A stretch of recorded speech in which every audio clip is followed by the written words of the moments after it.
What's up, you guys? This is Tim Trevathan with Trevathan Homes on another Back to the Basics video. Yes, talking about how to purchase a home in Georgia, because quite frankly, we can find out where the neighborhood we want to live, what city, and hone in exactly on where we want to live, but not know how to buy a house. There's so many steps. I've done new construction videos, the step-by-step process on how to buy a new construction home. Those have been very helpful. In fact, I've had clients reach out to me and want to buy a new construction home after they saw those videos, but this one's about resale. We've covered other topics like the offer process, the buying process, the due diligence period, but this one we're going to talk about the financing and appraisal contingencies. What is a financing and appraisal contingency and why are they important? What does it all entail? Well, let's dive into it right now.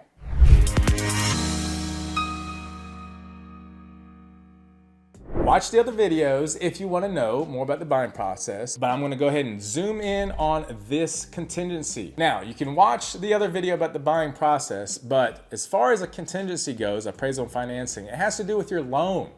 So if you got a pre-approval letter already with a lender and you're trying to purchase a home, when you put in an offer, part of the terms of your offer is your financing and appraisal contingencies related to your loan.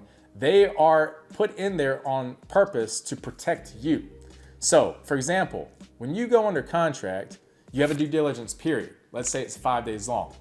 If you change your mind or you can't agree on repairs, you could terminate and get your earnest money back in full without penalty. Usually earnest money is about 1%. So if it's a $400,000 home, you can look at your earnest money being $4,000. Could be more depending on the competition in the current market situation. But let's just, for the intents and purposes of this video, let's use this as an example, $4,000 earnest money. If you terminate the contract after due diligence, this is when you lose it. However, there are two exceptions, and this is where the financing and appraisal contingencies come into play. The financing contingency basically states that if you get a denial on your loan by your lender, as long as the lender provides a loan denial letter, it's an official form coming from the lender side to notify to the seller that the buyer can no longer get financing for this property, then you have the right to terminate and get that $4,000 earnest money back in full without penalty. That's one of the exceptions after due diligence that allows you to get it. The other exception to the rule is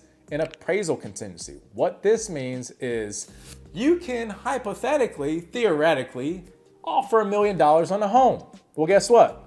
You won't have that $1 million to buy that home, and the seller is not going to receive $1 million to sell the home because it all depends on the appraisal. So for example, if you have a contract for $400,000 home, that was the offer that was accepted by the seller, then you now have to do an appraisal. The lender orders that. The appraisal results come back from a licensed certified appraiser, and he's looked at all the comps, the recently sold units in the last 12 months in and around that neighborhood, a likeness of the subject property. Then he's going to give you an official appraised value. If that appraised value comes in at or above the contracted purchase price, in this case $400,000, then good news. You're fully funded for the purchase of this home and you get to closing successfully. If the appraisal comes in lower, let's say $390,000, now there's a $10,000 gap from the appraised value and the purchase price of the home. What happens? Best case scenario is you want to have the seller lower the purchase price to match the appraised value. You would write an amendment to the contract stating all parties agree and acknowledge the sales price is $390,000. So instead of $400,000, it's now $390,000. Part of the renegotiation process, if this ever happens, and the reason why you'd want to do this, because it works best in favor for you as a buyer, because then you can still purchase the home. Bank's only going to lend you up to that appraised value of $390,000, and now that you've amended the contract to match that, then you're good to go. However, if it doesn't work out and the seller says, I think my home is worth $400,000, I don't want to go down, what can you do? The beauty of an appraisal contingency is you can back out and get your earnest money back in full without penalty if that is the case, as long as it's within that time period. You can look at a loan contingency exhibit. I'm looking at one in front of me right now, the conventional loan contingency exhibit, where you have to put in the number of days. So typically I'll do something like 15 days as a good amount of time so that the seller's not waiting too long. And as a buyer, we're trying to make our offer look competitive. I have done as little as 8 days for financing and appraisal contingency. Way back when I first started, 2016, 21 days was typical. You don't need that much time anymore, and lenders work much more efficiently now than they ever did before. So typically 15 days at most, and shorter if possible. Now, there was a time when we were back in the competitive market of 2021 and early 2022. There are times where we had to put 0 days for financing and appraisal contingencies. In other words, we waived our contingencies and we're telling the seller upfront in our offer, we are willing to offer this price and you are guaranteed to get this price regardless of the appraisal. Now, we could still back out and we would lose our earnest money because we don't have the appraisal contingency, but we're willing to take that risk. That's how crazy the market was back then. So glad that we're not in that now. As far as that went, the reason why that looks so appealing to the seller is it now made our offer, in essence, look like and stand out as a cash offer. Now, we don't have liquid cash available on hand, but it kind of gives that appearance to the seller that now our offer, although it is finance, suddenly we're in the running neck and neck with another bona fide cash offer because we waived our contingencies. But again, we don't need to worry about that in this market, but just wanted to let you know the full encompassing story about these contingencies and how they work. So back to, let's talk about the financing contingency one more time. So with the financing contingency, you may ask him, well, why would I have my loan getting denied if I have a pre-approval letter? Isn't that the purpose of a pre-approval letter? Good question. The reason why is because, and this is, by the way, never happened to me once in my career. Basically, if you were to lose your job or you got crazy and got happy that you finally got an offer accepted on a house, you're about to become a homeowner, you get a little happy, too happy, and go out and buy a car. Well, now your debt to income ratio is off and you no longer qualify for the loan.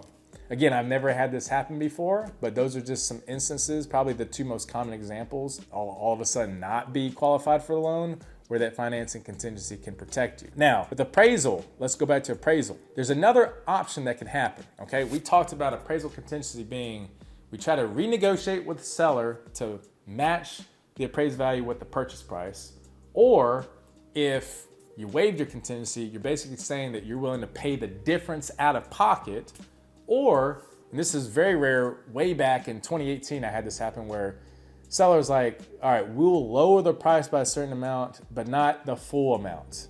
It was a crazy amount, like $20,000. We'll lower it by $10,000 if your buyer is willing to come up and pay the other $10,000 and meet us halfway. My buyer, because they love the house and they didn't want to lose it, they decided to do that. So they paid an extra $10,000 out of pocket in addition to their down payment and closing cost in order to buy this home successfully. Now, one thing you may be asking, well, Tim, how do you know that a seller will lower the price to match the appraised value? And how often does that happen? I would say often. And the reason why is because they know with a contingency you can back out. Seller doesn't want that. They want to sell their home. And if they put it back on the market, now they got to wait for another buyer to put an offer, get that one under contract, and then they have to order a separate appraisal done by a separate appraiser and do the process of negotiation all over again. And sellers don't want to go through all of that hassle and time wasted. So a lot of times they will reduce it.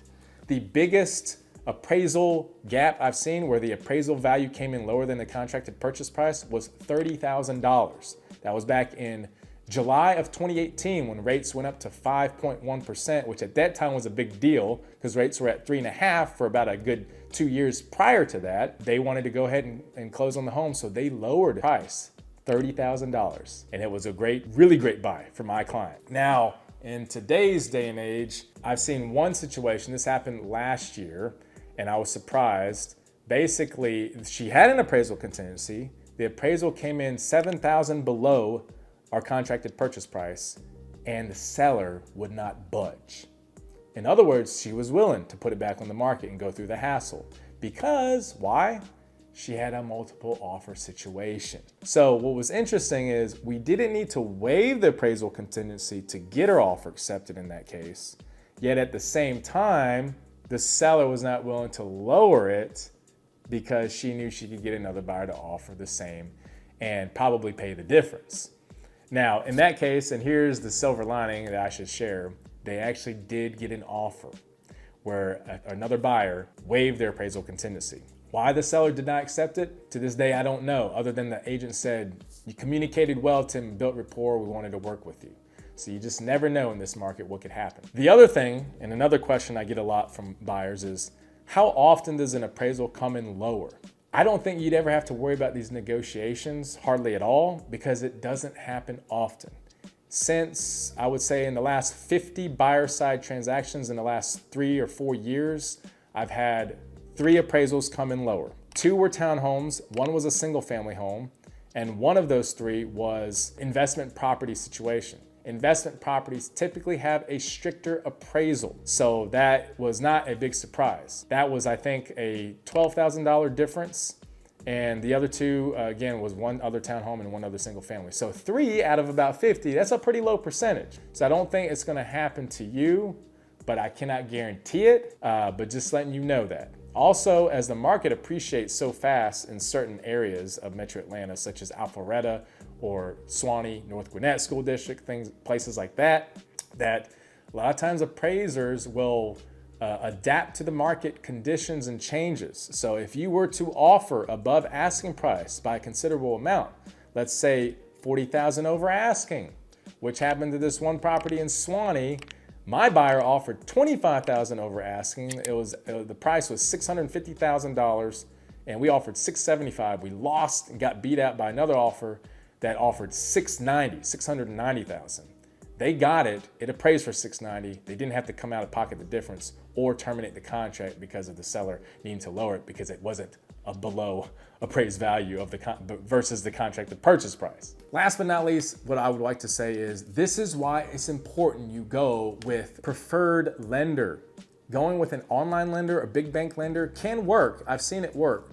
But a lot of times they may have a contingency where, well, we need 45 days to close instead of 30 days. It's already gonna make your offer look weak. And then they may need 21 days contingency, financing and appraisal contingency, and that's not gonna work to get your offer accepted in a multiple offer situation. So going with a preferred lender, who I have a few that I go with, that I've worked with for several years, who I know can get the job done, that they can do 8-day financing and appraisal contingencies, no problem, even shorter if they have to, do a rush order on an appraisal, and have an onboarding appraisal process, which is very helpful because though they cannot choose an appraiser, they can pick from a group that they commonly use, and a lot of times they understand the market and will appraise it appropriately so that you're not being screwed over. All of that matters in this kind of transactional process when it comes to buying a home here in Georgia. If you want to check out the other videos I have, be sure to do so, whether it is the buying process itself, the offer process, or the due diligence period.